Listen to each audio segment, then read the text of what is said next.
것이 중요한데요. 서울은 지금 밀레니얼들, 아까 말씀드렸듯이 이게 베이비 부모들이 실수요가 한 세 채 된다라는 말씀드렸던 가장 큰 이유가, 가장 큰 결과물이 사실 밀레니얼들이 지금 서울 아파트 시장에 한 40% 정도를 매입하고 있고요.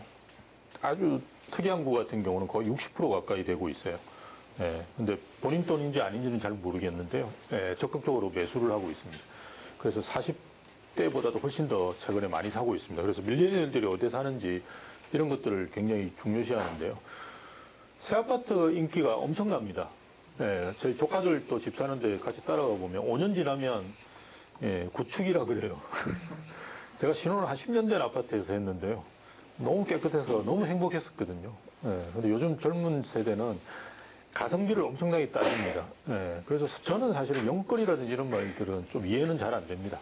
젊은 친구들이 영끌에서 집을 절대 살 친구들이 아니에요. 그래서 어쨌든 새 아파트라든지 가성비 이런 거를 굉장히 따지는 세대라고 보시면 되고요. 그래서 생애 첫 서울주택 매수자 중에 비율도 상당히 높고요.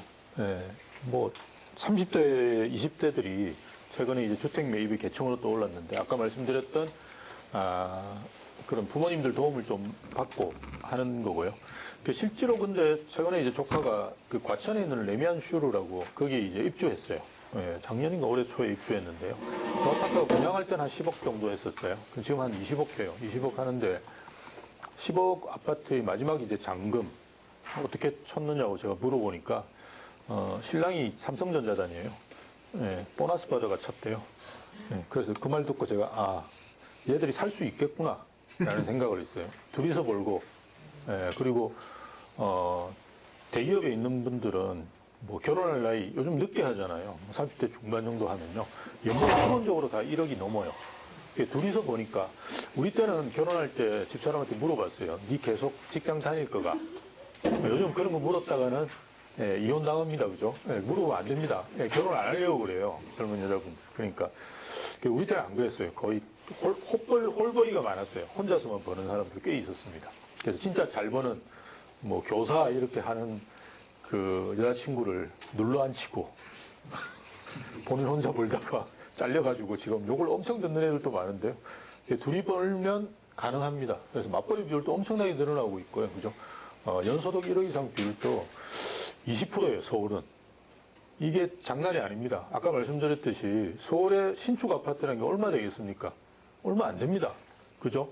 전체 아파트에서 차지하는 비중도 한 5% 될까 말까 할 거고요. 10%는 안 되거든요. 그런데 거의 20%의 억대 연봉들이 둘이 만나가지고 사면 살 수 있습니다. 그게 진짜 무서운 거예요. 그래서 사실은 우리가 공급 측면에 제가 말씀을 계속 드렸지만 수요 측면에서 충분히 살 수 있는 여건들이 소득 수준이 높아졌다라는 거예요. 그래서 강원도 쪽에서도 마찬가지로 20, 30대의 비중은 급격히 늘어나고 있습니다. 그래서 물론 다른 지역에 비해서 아까 말씀드렸듯이 이렇게 나이 드신 분들도 상당히 사시고 계신데 서울에 비해서는 좀 적지만 그래도 상당히 많이 늘고 있다라고 이해하시면 될 것 같아요. 밀레니얼의 특징 중에 새 아파트, 아까 직주 근접 같은 경우도 우리가 그 직장이 있는데 모여 사는 성향이 굉장히 강해요. 우리 때는 안 그랬거든요. 직장 근처에 있으면 자꾸 불러가 시키고 야근시키고 이래가지고 직장 근처에서 안 살았어요. 일부러.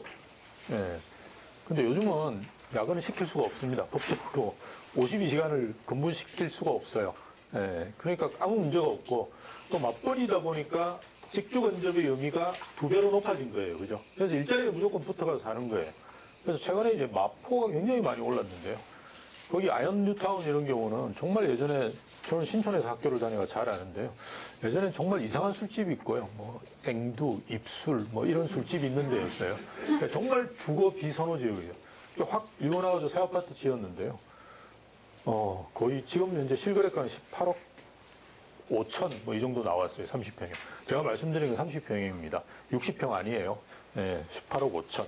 그리고 신촌에 최근에 뭐 그랑자이 뭐 이런 것도 입주하는데요. 그건 이제 거의 20억 정도 돼요. 그래서 완전히 천지개벽을 하면서, 근데 마포가 그렇게 인기 있는 이유는 광화문이라고 하는 큰, 그죠? 서울의 도심은 3개입니다. 도심은 일자리가 제일 많은 데예요. 광화문, 강남, 여의도 그 3가지입니다. 그래서 여의도하고 강화문 중간에 딱 마포가 있어요. 양쪽의 직주근접 효과를 엄청나게 누리고 있는 거예요. 상상을 초월하는 금액으로 거래가 됩니다. 지금 강남도 아닌데, 그죠? 그리고 젊은 친구들의 특징이 아까 말씀드렸듯이 본인이 다 내고 사지는 않아요. 그러면 가격 민감도가 떨어져요. 그 2019년도인가 8년도 그 하반기쯤에 또 가격이 확 올랐는데요. 그때 이제 조카 집사로 같이 다녀보면, 집주인이 딱 앉아가지고, 그 당시 뭐 서울에 그렇게 좋은 동네 아니고요. 역삼동 이런 것도 나오면 또 역삼동에 있는 분은 옥수로 전화 많이 할 건데요. 한 12억, 13억 이렇게 할 때였어요. 그래서 딱 앉으면 주인이 뭐냐 그러면 13억에 계약하기로 했어요. 앉으면 딱 앉자마자 14억 달라 그래요. 그런 경우 서울에 허다합니다. 앉아서 딱 14억 달라 그래요. 얼굴도 전혀 안 변하고 딱 어저께 내가 14억이라 이야기했던 것처럼 그렇게 이야기해요. 그럼 우리는 이런 미친놈이나 이러고 나오죠. 요즘 젊은 애들은 안 그러죠. 밖에 나오죠. 엄마한테 전화해요. 엄마 1억 더 달라 하던데 맞춤부라 이러면 사는 거예요. 가격 민감도가 낮아요. 그리고 조카들 따라다니면서 내가 이런 점 물어보면 결혼할 때 왕창 뽑아야 된대요. 무슨 말인지 잘 모르겠는데 빨리 물려주시면 안 됩니다. 어차피 늙으면 안 찾아옵니다. 돈 있어야 찾아와요. 미리 주시면 절대 안 됩니다. 5년 이내 입주 아파트에 대한 수요가 되게 많고요. 여기 보시면 강원도도 마찬가지로 그죠? 새 아파트는 가격이 오르는데 좀 떨어진 아파트들은 오래된 아파트는 떨어집니다. 이거는 서울은 이제 또 5년 이하가 오르고요. 20년 초가 더 올라요. 왜냐하면 재건축 이슈가 있으니까. 근데 뭐 아직까지 제가 알고 있기로 강원도는 재건축 이슈는 없는 걸로 알고 있어요. 그럼 이제 떨어집니다. 그러니까 지방이 이런 식으로 많이 움직여요. 새 아파트에 대한 수요는 엄청나고 새 아파트 중에도 뭡니까? 5년 이내 입전. 그래서 연령별로 보시라도 5년 이내만 오르고 5년이 지나고 나면 그때부터는 안 오르는 거예요. 젊은 애들이 전부 새 아파트만 살려고 덤벼들어요.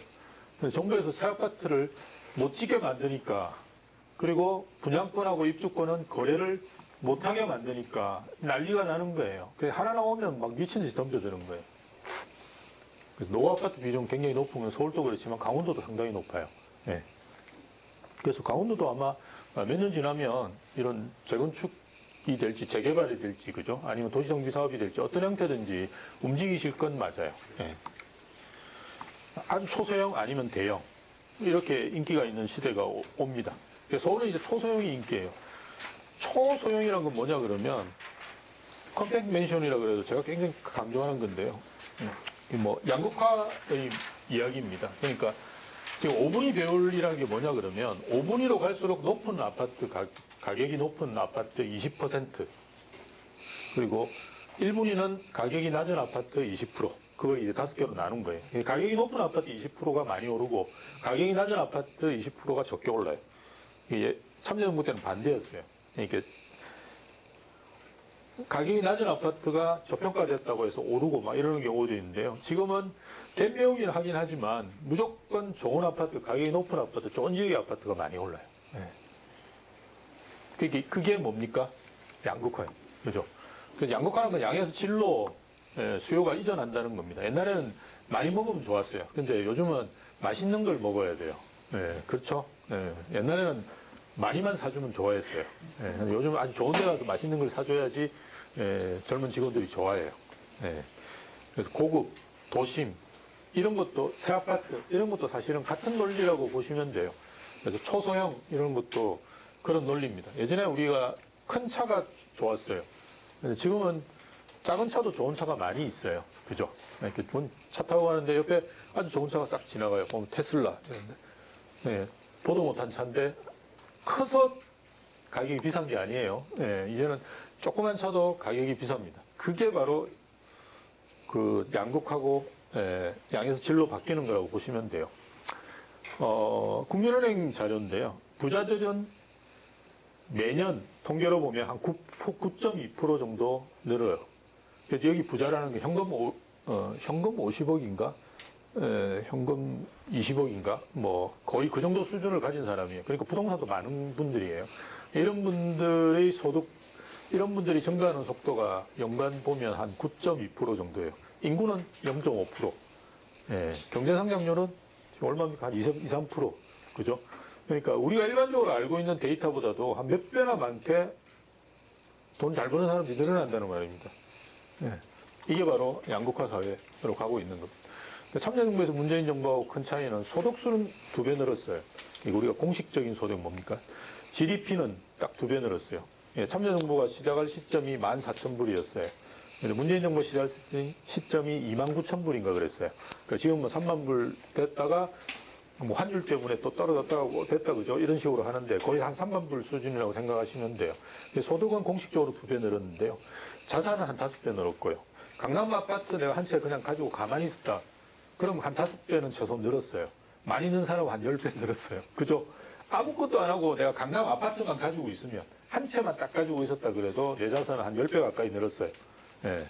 그래서 고소득자 자산은 거의 한 10배 늘었다고 보시면 됩니다. 근데 이 사람들이 집 한 채 가지고 가만히 있었을까요? 뭔 짓을 했겠죠. 예. 그래서 10배가 아니에요. 사실은 정확하게 말씀드리면. 예. 참여정부 때 종부세가 굉장히 무서웠어요.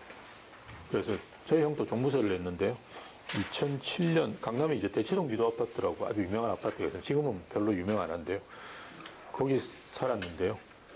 한 2천 몇백만 원 냈어요. 2007년도에 종부세를. 그 다음에 이제 종부세가 뭡니까 인별 과산에서 이제 가구별 과산인가 이렇게 넘어가면서 가구별 과산에서 인별 과산으로 넘어가면서 이제 많이 좀 줄었는데요. 한 2천 몇백만 원 냈어요. 지금 한 15년 전 이야기입니다. 그래도 강남 사람 안 팔았어요. 안 팔았어요. 네. 지금 또 한 몇천만 원씩 냅니다. 제 친구들도 보면 거의 한 달 월급씩 내는 친구들 꽤 있어요. 안 팔아요. 어떻게 버텼는지 저도 잘 모르겠어요. 네. 근데 안 팔아요. 네. 그러니까 부동산이라는 게 옛날하고 다르게 뭔가 트로피 개념도 많이 있는 거예요. 그러니까 이걸 내가 포기하는 순간 내가 하류계급으로 떨어진다 이런 인식들이 많이 있어요. 그래서 젊은 친구들은 이걸 무조건 잡아야 된다는 인식도 굉장히 있고요. 뭔가 트로피화 되는 것 같아요. 왜냐하면 서울은 이제 못 들어오게 막아버렸어요. 다 아시다시피. 그러니까 뭐 서울에 아파트도 없고요. 그냥 들어오려면 일단 현금으로 사야 돼요. 그죠? 그래서 다 15억이 넘다 보니까 대출이 안 돼요. 예, 대출이 안 되게 현금으로 사야 되고. 뭐 이러니까 이제 다 막힌 거예요. 그냥. 그러니까 누군가 그걸 가지고 있으면 그 사람이 이제 우르르 보이는 거죠. 우리 때는 뭐 강남에 산다고 해서 걔를 특별히 더 예뻐해주고 이런 거 별로 없었었어요. 친구들끼리 모이면 뭐 그런 이야기 거의 없었었어요. 근데 요즘은 뭐 그런 걸로 굉장히 신경전이 많대요. 예. 초소형 아파트가 뜨는 이유도 마찬가지 논리라고 보시면 됩니다. 예. 그리고 또 하나 이제 서울은 비싸잖아요. 그죠? 평당 5천, 막 1억씩 이렇게 하다 보니까 이제 20평 사는 것도 힘든 거예요. 예. 일본의 사례입니다. 이런 식으로 갑니다. 그래서 50이라면 우리가 20평대가 5구죠.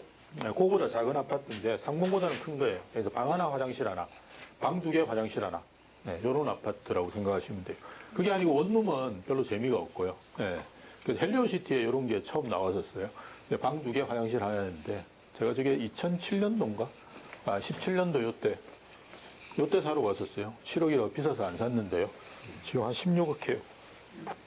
저런 거 이야기하면 부산에 가서도 16억 정도 합니다. 그러니까 39제곱미터니까 10평이에요. 전용 면적 10평이 한 16억 합니다. 이러면 부산 분들도 막 집어던지고 나가는 분도 계시고 그래요. 네. 근데 어쨌든 초소형 아파트 가격이 제일 많이 올라요. 지금. 네. 그러니까 가격이 높은 것도 있고 수요도 많고요. 예전에는 이제 나이 드신 분들이 거의 안 샀는데요. 지금 나이 드신 분들 많이 사요. 내가 사서 살거나 자식들한테 주거나 투자하거나 월세 받거나. 초소형 아파트가 가지고 있는 특징은 우리가 투자 수익이라고 그러면 운영 수익하고 자본 차익이잖아요. 시세 차익, 월세. 시세 차익도 나고 월세도 나오는 거예요, 여기는. 그래서 한 100만 원씩, 150만 원씩 받는 거예요. 아주 좋죠. 나중에 팔 때 되면 가격도 많이 오른 거예요. 여러분 오피스텔 가지고 그죠? 임대사를 해보시면 안 올라요. 일반적으로는 안 오르고 그냥 월세 잘 받는 좋은 지역에 있는 거는 그냥 월세 잘 받는 거라고 생각하시면 돼요. 근데 이거는 오르고 월세도 잘 나오고 이런 상품들이 우리가 전세하고 월세하고 혼재되어 있기 때문에 있는 거예요. 원래 운영 수익이 높으면 시세 차익이 없고요. 시세 차익이 없으면 운영 수익이 높아요. 두 개를 합쳐야지 비슷하게 되니까 투자 수익이. 최근에 거래량도 굉장히 많고요. 많이 사십니다. 중개업도 나쁘지 않아요, 한시적으로. 왜냐하면 공급량이 너무 줄었기 때문에 그래요. 저희 강서에도 보면 20평대 아파트는 평당 가격이 한 4천, 5천 이렇게 하는데요. 40평 넘어가면 2천만 원대예요. 근데 이 갭도 너무 커요. 어느 순간인가 좁혀져요. 그래서 이상우 씨라고 아주 최근에 각광받는 그 부동산 전문가가 있는데요. 중대형평을 계속 이야기하고 있어요. 네. 그래서 특정 지역을 이렇게 그죠? 단가로 따져보시고 너무 차이, 2배 차이 나는 거는 많아요. 네. 서울은 이제 제가 볼 때도 거의 2배 차이 나면 투자하시라고 이야기를 많이 해드립니다. 예전에 우리가 40평부터 60평까지 다 있었거든요. 2000년 초에 있는 아파트들은 여러분 강릉에도 아마 이런 아파트는 많을 거예요. 근데 최근에는 40평 이상은 짓지를 않습니다. 예, 그리고 대부분 한 10개 단지가 입주하면 한 동 정도 있어요. 40평도. 예, 지방에 가면 더 그래요. 서울은 그나마 여기 40평대도 많이 짓는데요. 지방이 훨씬 더 그래요. 대전, 대구, 울산 같은 경우가 작년하고 재작년에 입주 물량이 한 1%였어요. 40평대가. 그 소득수는 계속 높아지는데 공급 물량은 엄청 떨어지니까요. 괜찮았어요. 그래서 보시면 수도권 같은 경우는 크게 뭐 대형 평형이 가격 상승이 높다든지 이런 거는 보실 수가 없어요. 왜냐하면 꽤 지어요. 수도권은 그래도 40평 이상도 꽤 짓습니다. 그런데 지방 같은 경우는 차이가 많아요. 소형평이 오히려 떨어지고 그죠? 대형평형이 더 오르는 지역도 꽤 있습니다. 그래서 이게 뭐 여러 가지 요인들이 있을 수 있는데요. 어쨌든 지방이 오히려 공급량이 훨씬 더 적어요. 네. 우리 강원도에도 보면 여러분 평균적으로 보면 40평대 이상은 한 3.62% 정도밖에 안 돼요. 한 4%가 안 됩니다. 예. 그래서 아마 최근에 새 아파트들 보면 40평대 찾아보기 잘 어려워요. 예. 그래서 근데 저는 강원도는 괜찮다고 봐요. 예. 이렇게 일단 단가가 낮고요, 그죠? 다른 지역에 비해서 평당가가 좀 낮고 그리고 강원도에 한 조그만 거 살려고 하는 수요보다는 최소 뭐 40평대 뭐 가격을 이렇게 지불할 의사가 있는 분들이 꽤 있을 거라고 저는 봐요. 예. 외지인들 투자도 많기 때문에. 자, 최근에 수도권에서 많이 벌어지는 일인데요. 뭐, 단독주택 리모델링 같은 걸 많이 합니다. 그래서 그 상업용 부동산 쪽으로 최근에 투자하시는 분들 많은데요. 그 중에서 이제 단독주택을 사서 리모델링을 하거나 아니면 단독주택을 사서 그냥 가지고 있어요. 가지고 있으면 서울 같은 경우 조금 있으면 누가 찾아와요. 팔으라고. 예, 대부분 집장사 하는 분들입니다. 이렇게 매체 엮어가지고 연립이라든지 이런 걸 짓고, 아까 말씀드린 서울은 아파트를 지금 못 짓게 하니까요. 그나마 이제 빌라라든지 연립 같은 거는 수요가 있거든요. 굉장히 좋은 지역. 아파트 수요가 넘쳐나는 곳 같은 경우는 빌라나 연립 수요가 꽤 있습니다. 그래서 대표적인 지역이 삼성동인데요. 그러니까 GBC라고 그래가지고 뭐 글로벌 비즈니스 센터 만든다고 현대차에서 그죠? 그래서 엄청나게 하고 GTX가 제대로 깔릴지는 모르겠지만 최근에 GTX D 노선까지 이야기가 나왔는데요. 3개 노선, 4개 노선 중에 3개가 지나가는 데가 어디냐 그러면 삼성역이에요. 네. 그래서 엄청나게 그죠? 교통의 우리가 결절점이라고 이야기하는데요. 네. 삼성역이 그래요. 삼성역 같은 경우는 주변에 빌라 수요가 있어요. 왜? 거기가 이제 청담동하고 가깝고요. 이래가지고 아파트는 기본적으로 그냥 평당 1억이라고 생각하시면 돼요. 아무리 현대차에 있는 직원이라도 그죠? 소득 수준이 그렇게 안 되는 분들이 계시거든요. 자산 수준이. 그러면 멀리서 출퇴근하는 것보다는 거기에서 빌라 같은 걸 사서 그죠? 이렇게 정착하려고 하는 수요도 있고요. 최소 이제 그죠? 전세 수요는 굉장히 있을 수가 있거든요. 그럼 자연스럽게 집값을 끌어올리는데요. 한 2, 3억 하던 것들이 거의 6, 7억, 7, 8억 이렇게 하는데 물건이 없어요. 물건이 하나도 없어요. 가보면. 그래서 이런 빌라나 연립 같은 경우도 어떤 측면에서 보면 수익형 부동산 뭐 이런 거하고 맞물려 가지고 움직일 수 있고요. 단독주택 리모델링 같은 경우도 비슷한 형태로 상업용 쪽으로 이렇게 수요가 움직인다라고 보시면 되고요. 근데 서울에는 이제 단독주택 같은 경우를 사서 예쁘게 고쳐가지고 그냥 가만히 예쁘게 고쳐가 본인이 들어가 사시는 분은 아무도 없고요. 대부분 리모델링 해서 뭐 임대를 주거나 그죠. 1층은 상가로 쓰고, 우리가 보통 이야기하는 상가주택, 상가 겸용 단독주택이죠. 예, 이런 식으로 활용하시는 분들이 많습니다. 그래서 1층은 그 커피 전문점, 2층은 원룸, 3층은 본인이 사시고, 이렇게 하시는 분들이 많아요. 예, 그런 식으로 수요들이 많이 늘어나고 있는데요.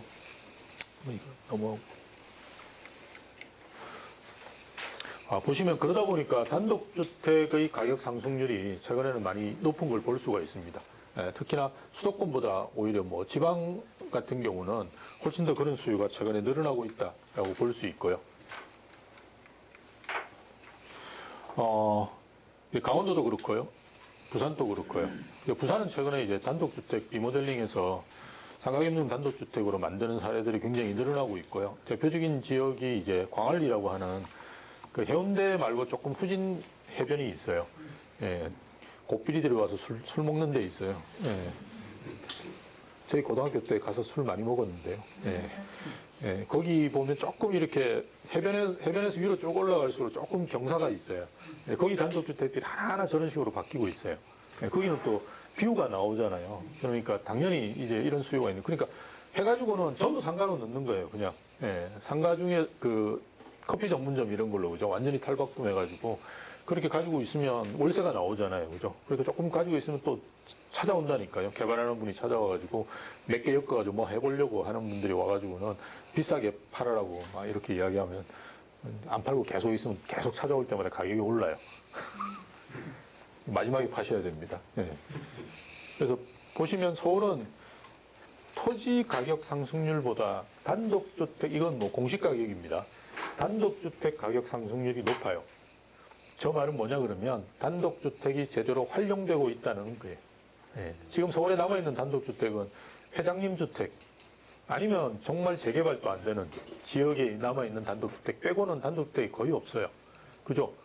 그러니까 서울은 이제 단독주택을 헐고 아파트를 짓는 사업 재개발이 아니라 아파트 털고 아파트 짓는 것만 지금 하고 있어요. 재개발 사업들이 있긴 있는데 지방에 비해서 그렇게 활발하지 않아요. 부산은 아직도 재개발 사업 많이 하고 있어요. 그죠? 부산의 동네, 온천장 이런 쪽은 저는 옛날에 동네에 살았거든요. 이런 쪽은 재개발 사업이에요. 그러니까 단독주택을 헐고 그죠? 예, 아파트를 짓는 이런 사업들을 하고 있습니다. 그래서 서울은 왜 그러냐? 단독주택이 없어요. 헐 게 별로 없는 상태라는 거죠. 그래서 단독주택이 충분히 잘 활용되고 있다라고 보시면 되고요. 지방은 아직까지도 그죠?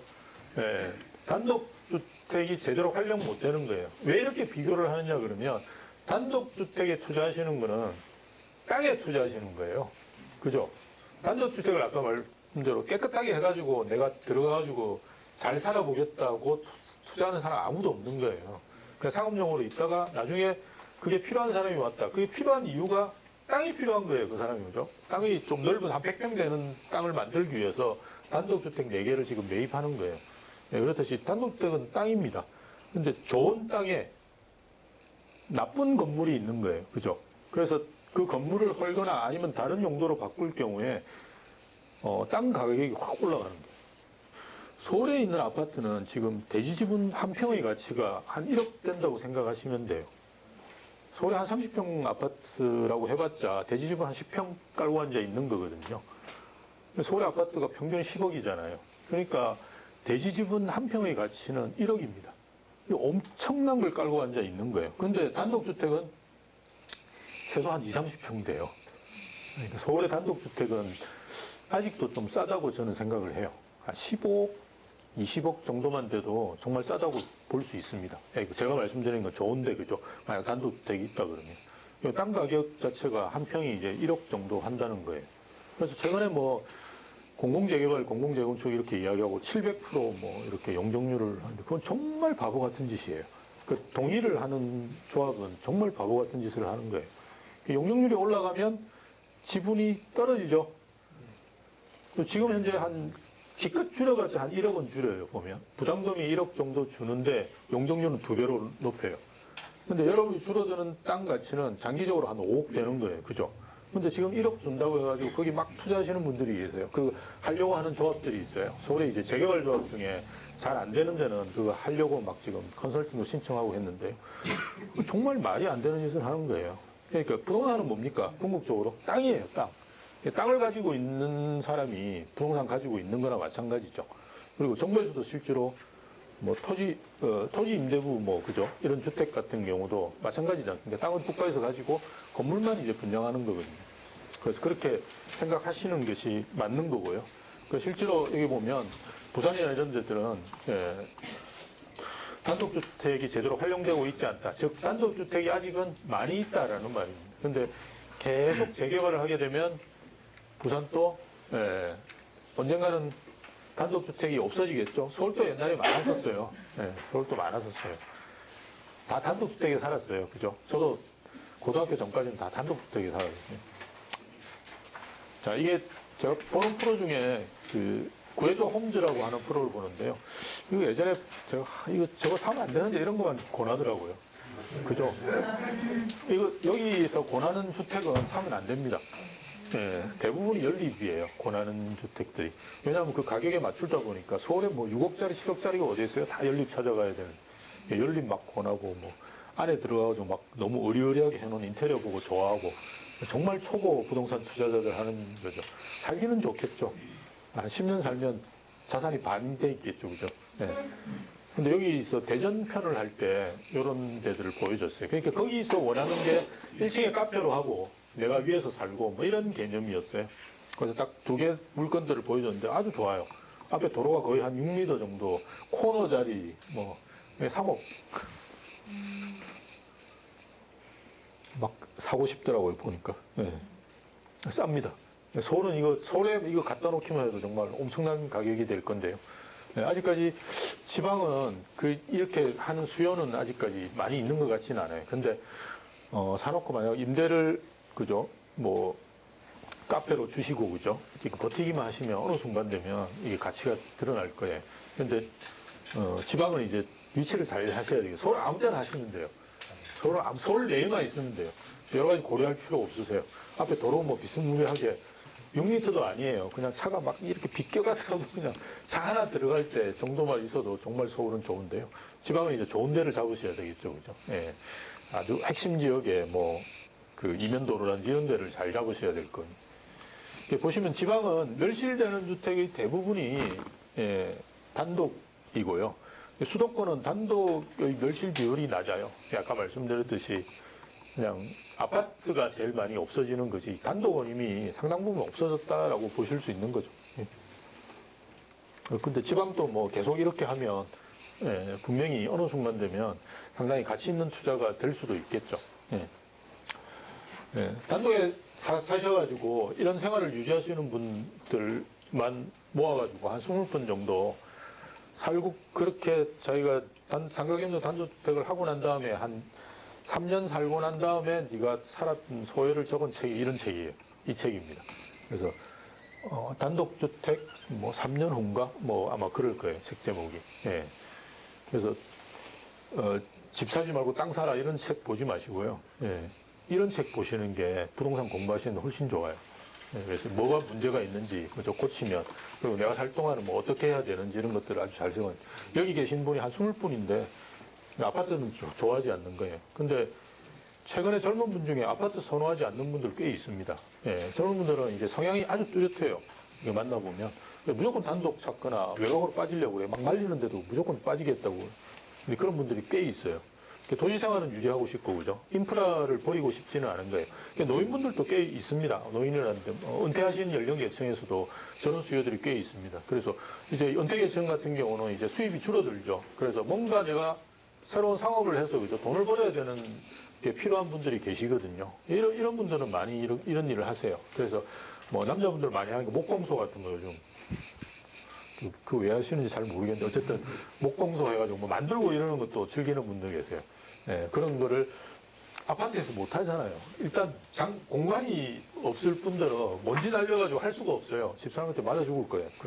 그러니까 저런 데 하면 1층을 그런 공간으로 하는 거예요. 그래서 자기 이제 만들어 놓은 목공 같은 것들, 그죠? 의자 이런 것들 전시해서 팔기도 하고요.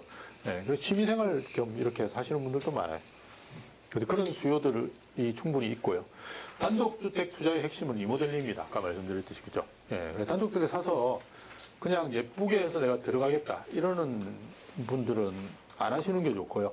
이걸 사서 용도를 변경시켜야 되는데 예전엔 상업 용도로 변경을 많이 했어요. 근데 아시다시피 최근에는 상업 용도가 잘 안 됩니다. 이게 아주 지금 상가경동 단독주택 하려고 하는 분들이 고민거리예요. 1층에 넣을 그게 거의 없는 거예요. 제가 아까 말씀드렸던 우대방 중개법인 같은 경우 저희가 서대문 지점이 지금 있는데요. 거기는 그 카페 하는 자리를 저희가 그냥 영어권 이런 거 없이 그냥 들어가서 하고 있는데